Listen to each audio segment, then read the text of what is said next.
अस्सलामुअलैकुम सामीन 6 रमज़ानुल मुबारक की तारीख़ शुरू हो चुकी है। 7 अप्रैल है। सोशल इंडिया न्यूज़ में आपका खैर मकदम है।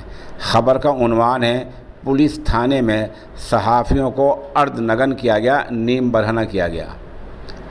आप कभी सोच भी नहीं सकते कि पुलिस थाने में पत्रकारों को नीम बरहना किया जाएगा, अंडरवियर में खड़ा किया जाएगा और पुलिस वाले उनकी तस्वीरें खींचकर वायरल कर देंगे।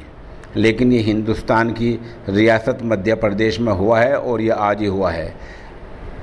जो लोग नीम बरहना आपको नज़र आ रहे हैं, इनमें ज़्यादातर यूट्यूबर हैं, अपने यूट्यूब चलाने वाले हैं।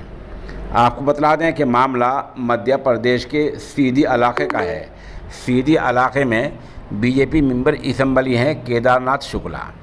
इन सहाफ़ियों ने, यूट्यूबर ने, यूट्यूब चलाने वालों ने केदारनाथ शुक्ला के कारनामों को लेकर मुहिम चलाई।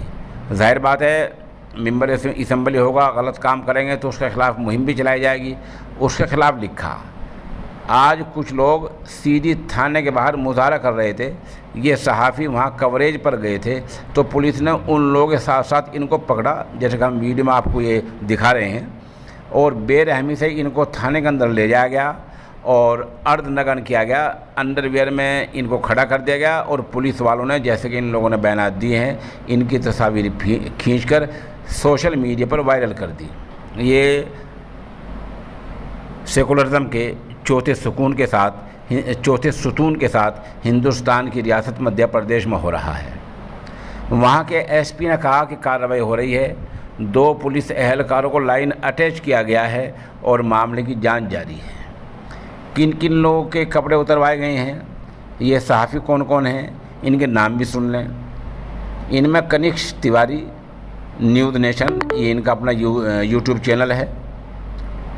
शिव कुंदेर, रोशनी प्रसाद मिश्रा, रजनीश जायसवाल, सुनील चौधरी, नरेंद्र सिंह उज्जवल, कुंदेर बेमिसाल खां, आदित्य भदौरिया, ये ऐसे लोग हैं जिनके अपने ज़्यादा यूट्यूब चैनल हैं। इन लोगों ने एमएलए ख़िलाफ़ लिखा तो इनको पुलिस ने आज ये सज़ा दी कि उनको थाने में ले जाया गया और थाने में ले जाकर नीम बरहना किया गया, अर्धनग्न किया गया, अंडरवियर में खड़े करके उनकी फ़ोटो खींचे गए और उनको सोशल मीडिया पर वायरल कर दिया गया।